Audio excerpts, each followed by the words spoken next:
Bueno, seguimos en el Cyber After Work y como decíamos, se suman más amigos a este programa que están ahora mismo volando. Este es el primer programa de radio que hace con invitados que están volando en este momento, llegando a Panamá. Bueno, pues el tercer pasajero de ese avión es nuestro querido Luis Fernández, es editor de la revista SIG, la revista decana en información sobre seguridad de la información, sobre ciberseguridad de nuestro país, y siempre es un gusto escucharle. Luis, te iba a decir, ¿qué tal el vuelo? No, ya hemos explicado que este es un programa en diferido, pero que os pilla a todos de camino a Panamá, por eso hemos tenido que hacerlo un poquito antes. ¿Cómo estás? ¿Qué tal va todo?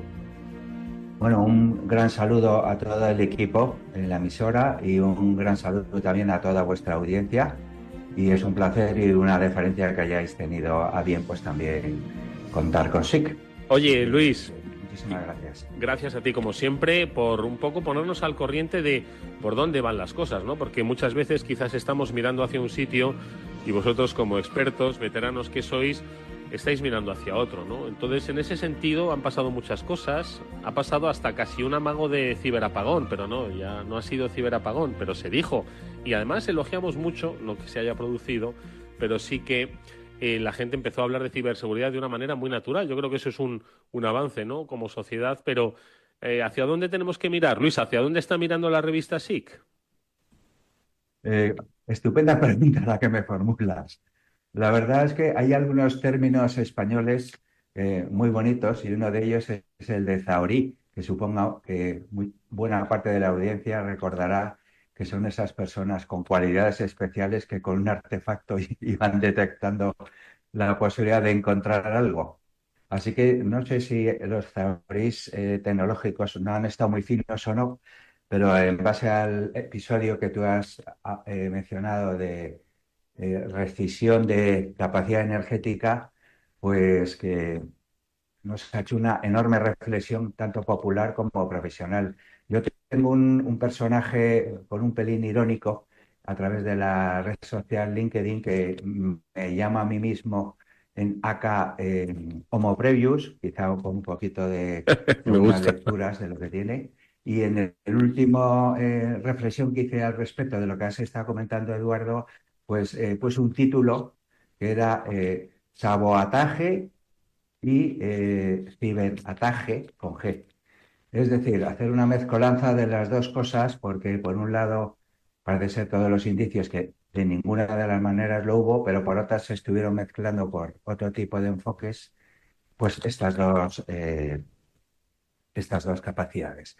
Así que un poco en resumen, a mí me gustaría acabar de tomármelo en lo positivo, de que ha supuesto un catalizador de reflexión social de cuán todavía seguimos siendo tan frágiles, porque además del episodio de hace unos meses de Microsoft con la actualización errónea del suministro de la tecnología de ciberseguridad, hemos vuelto a descubrir que esto no está bien armado y hay que volver a mirarnos y de manera muy pormenorizada intentar esa palabreja que ahora está muy manoseada, pues que sí cobre sentido, que es la resiliencia y de paso la ciberresiliencia.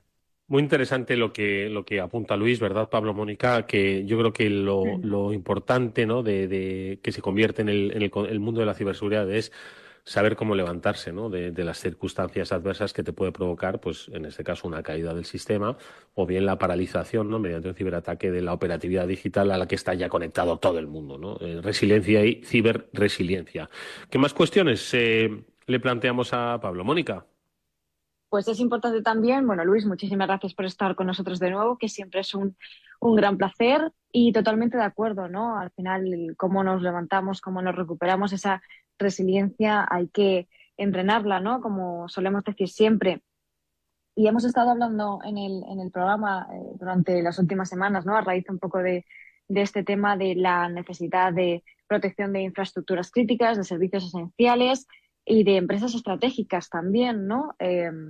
Las que protegen y cómo protegerlas, que de hecho son uno de los temas que vais a tratar en estas jornadas STIC, en la mesa redonda, en la sesión que vas a moderar y que adelanto que va a ser interesantísima. ¿Cómo tenemos que enfocar o cómo crees que se está enfocando esa ciberseguridad en las empresas estratégicas, en las españolas en concreto y en Iberoamérica también? ¿Qué retos y qué similitudes hay, Luis? Muchas gracias, encantado, Mónica, gracias por la pregunta.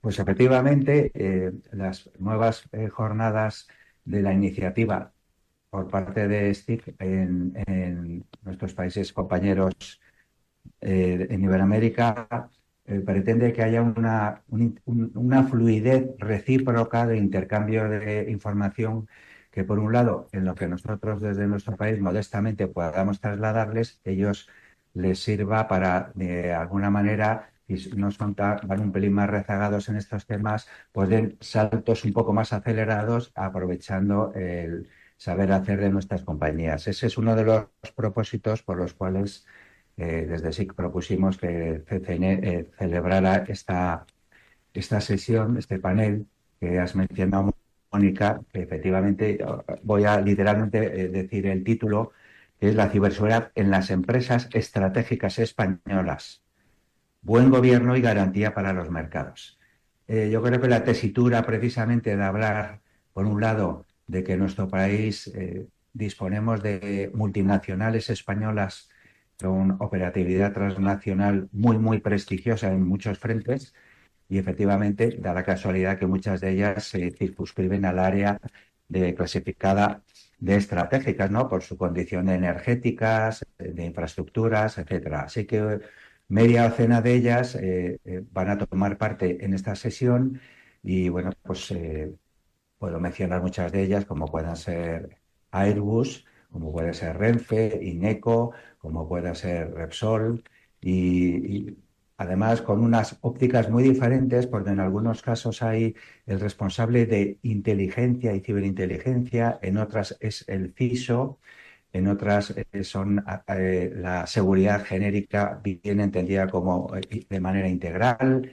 Y entonces aquí va a haber, creo que una transmisión de conocimientos muy importante que además se va a sumar a los recientes incidentes que efectivamente habéis mencionado en nuestro país, que hemos descubierto esa fragilidad que sumado al carácter estratégico que ya venía derivado de nuestras regulaciones europeas que estamos en tránsito de absorber y hacer la digestión de la NIS 2 principalmente, pues van a conformar creo que un panel muy interesante porque las empresas que se van abriendo paso de manera pionera puedan transmitir esas experiencias que en cascada vayan descendiendo a otras que comienzan a asumir y en el caso de Iberoamérica y el resto de nuestros países compañeros, pues puedan seguir descubriendo el buen hacer tanto de la ciberseguridad pública española como las entidades convocantes, como también las grandes empresas españolas, que tenemos unas cuantas y eso hay que estar muy orgulloso de ellas.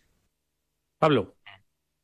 Bueno, ya continuando por esta línea, que estoy muy de acuerdo con lo que dice Luis, que hay que estar muy orgulloso tanto de las empresas y cómo en determinados escenarios nos hemos visto que igual nos hemos visto un poco las costuras de nuestro propio sociedad y la dependencia que tenemos de la tecnología.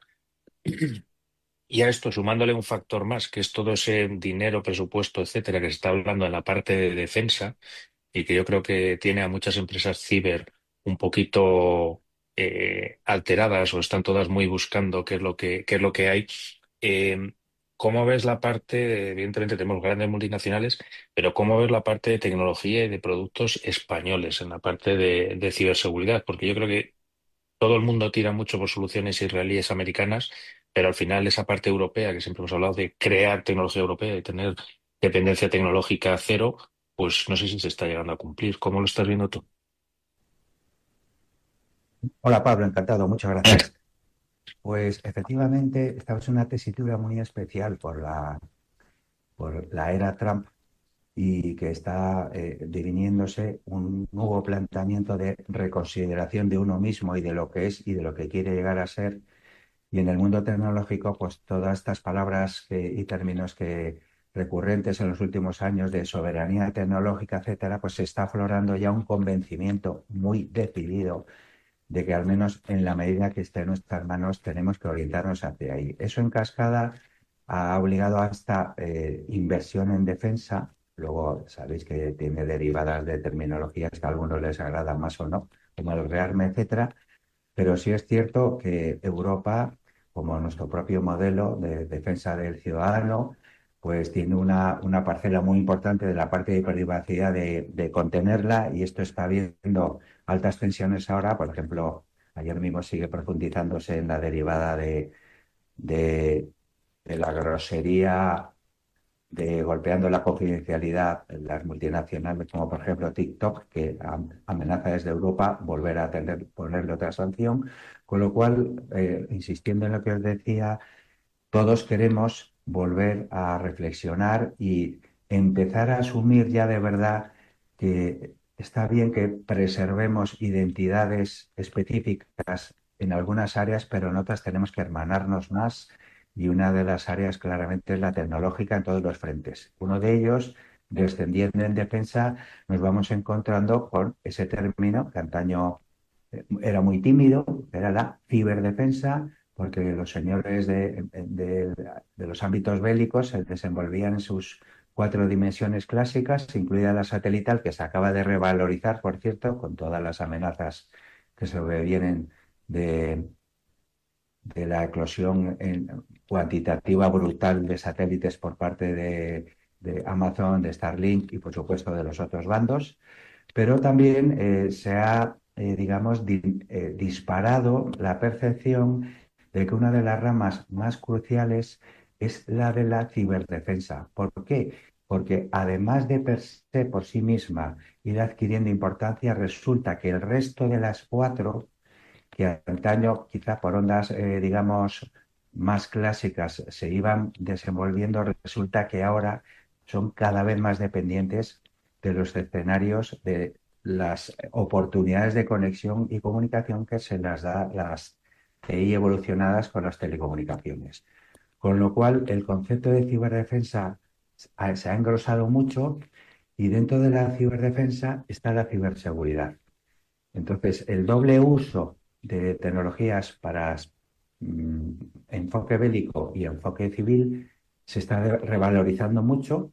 Podrá haber más adaptaciones, y por otro lado, la agilidad que por un lado en innovación tiene el mundo privado, por ejemplo, creando startups, etcétera, también está propiciando que se le eche un ojo en el mundo de defensa y descubran que también se pueden beneficiar de las aportaciones de empresas con mucha rapidez a la hora de idear soluciones que den respuesta a alguno de los retos que, por supuesto, como vamos embalados, pues tenemos que ir a toda velocidad preparando las soluciones para ello. Entonces, en resumen, lo que está sucediendo, creo, y se acaba de demostrar en Madrid con la Feria FinDev, es que hay muchísimo más nexo de unión entre el mundo clásico de la ciberseguridad con el mundo de la ciberdefensa. Está habiendo una convulsión, y va a ser terrible en los próximos meses, de operaciones económicas, de adquisiciones de compañías. Por otro lado, Europa va a demandar grandes compañías que preserven compacidad al propio continente, con lo cual va a propiciar nuevas uniones de compañías gordas, clásicas, pero a la vez, y aquí es donde empieza a dar un pelín de tirón de orejas, no se puede descuidar que en todos los países, incluyendo el nuestro, se atienda, se ayude, se les despeje el camino y se les ponga todos los máximos medios posibles para que las startups con ideas brillantes y con afincadas y con un modelo apegado al respeto a las características de Europa, tengan posibilidad de salir adelante. Pues eso es un poco, Luis, lo que venías a plantear, entre otras cosas, en el último número de la revista SIC, si no me equivoco, 164, abril, donde en su editorial abogabas por que cada vez son más los agentes, ¿no? que tienen algún tipo de responsabilidad en materia de ciberseguridad, de todo tipo, que vienen digamos, del viejo sistema, pero que necesariamente se han tenido que actualizar, y son muchos los que combinan públicos, privados, empresas jóvenes, empresas grandes, organismos, reguladores, y hacías una reivindicación, ¿no? De que todos tenían que trabajar de manera conjunta, ordenarse y no descuidar, ¿no? Pues un poco esa intermediación e interactuación que deben tener. ¿Cuáles un poquito tus temores que se reflejaban en ese editorial de la revista? Pues recientemente estuve en un congreso muy interesante, territorial, vinculado con Andalucía, era la cuarta edición ya, y es una excelente toma de temperatura de qué se está haciendo, qué se puede hacer y hacia dónde se orienta. Entonces, por ejemplo, surgió la eclosión de intento de supervivencia de aglutinar el colectivo de empresas de Andalucía, ¿no? Con un clúster. Dijeron que había como 60. Me pareció una iniciativa estupenda y aunque va todavía despacio, de empezar a apoyarse y de que haya una interlocución buena con el aspecto público, pero sin dejar de sin que estén maniatadas en la iniciativa rápida privada. Pero lo que más me gustó en ese congreso es que hubo un track, hubo una sesión con varias intervenciones, incluido de españoles que estaban en la OTAN, y fue dedicada globalmente a intentar explicar cuáles son las vías en que las empresas que inician y con ideas buenas puedan obtener vías de financiación para salir adelante. Entonces estuvieron contando desde estas que acabo de mencionar, la cantidad de millones elevadísima en innovación y más de que pide la OTAN, pero claro, también tiene unas exigencias tremendas. También se estuvo contando las posibilidades en tanto de delegación por parte de INCIBE de los esfuerzos europeos y luego de varias empresas, incluso una que me gustó mucho y que, no que desconocía, que simplemente su objetivo era hacer la parte burocrática para que las empresas pequeñitas, que lo que tenían era una I+D, brillantez y falta de recursos, pudieran salir adelante en este entramado tan difícil, burocrático, que eso es uno de los males de Europa y de nuestro país, por las cuales la falta de agilidad y de apoyo está impidiendo que cuaje y que se animen mucho más el conjunto de empresas nacientes a que tengan recorrido. Y de hecho ya termino, justo en el número que estás comentando, Eduardo, hemos abierto una nueva sección en la Mm. revista que se llama Pido la palabra, en que damos voz a empresas pequeñas, iniciantes en sus primeros estadios, en los que cuentan en, digamos, 2/3 del contenido del espacio asignado, qué problemas se encuentran ellos, están encontrándose en el día a día para salir adelante por parte de cómo les gustaría que fueran apoyadas, qué no les gustaría que está viendo ahora y luego, por supuesto, el foco de a qué se dedican, ¿no? Y ahora en esta próxima edición que sale en unos días, pues vuelva a haber nuevas empresas que creo que en España hay que darles oportunidad y serán magníficas Oye, con me este apoyo, encanta. pero creo que hay que seguir todavía mirándonos el ombligo y decir, no puedo tardar tanto en que esto cobre forma porque es un mal quizá excesivo de nuestro continente. Oye, me encanta, ¿eh? La ventana que habéis abierto y sobre todo las experiencias oye, un día de estos nos encantará poder replicar o dar altavoz, porque, ¿verdad, Pablo, que siempre habíamos dicho, y especialmente este año, ¿no? 2025, que también teníamos que empezar a pensar en materia empresarial, ¿no? Por supuesto, hablar de, pues, oye, regulación, hablar de estrategias, estructuras, amenazas, tendencias, talento, pero si no subyace una gran industria o un gran tejido empresarial en materia de ciberseguridad, primero, nos estamos perdiendo una oportunidad. Segundo, no estamos enfocando bien el, el gran desafío de la ciber, porque no solo es formar a, vamos a ponerlo entre comillas, soldados que combatan contra la ciberseguridad, sino crear un auténtico ecosistema de conocimiento y ese se genera pues en la industria. Pablo, última reflexión a propósito de lo que decía Luis. Mm. No, muy agradecido además, Luis, de esa ventana, que además hemos tenido la suerte nosotros en Papasec de poder participar en esa ventana y dar un poco nuestra opinión y pues, oye, compartir como esas dificultades de arrancar un negocio, las trabas burocráticas, los plazos, todas esas cosas que te hacen incluso pues que lo primero que te den siempre sea un préstamo y no una ayuda como tal. O sea, muchas empresas lo que necesitan al inicio es una ayuda. Cuando ya hayan pasado esa primera fase y ya estén haciendo ventas, por supuesto que pueden ir hacia préstamos, pero no me puedes decir que lo primero que tienes es un préstamo, porque al final estás hipotecando a estas startups y las estás metiendo un coste que igual no les permite terminar de vivir, pero en este sentido, muy contento y muy agradecido también a la revista SIC que ese apoyo que hace y que da a las empresas españolas para, joder, para ver si nos leen y nos hacen un poquito de caso. Pues hagan un Yo, poquito de caso, hombre. y nada, pues por continuar un poco con Luis. Bueno, continuar para decirle adiós y decirle adiós a todos nuestros oyentes, que se nos ha ido el programa, como quien dice, ya de hora. Pues lo dicho, agradecerle mucho la participación, como siempre, y que esté siempre tan dispuesto a colaborar con nosotros. Pues Luis, ahí Es queda un honor dicho. para nosotros.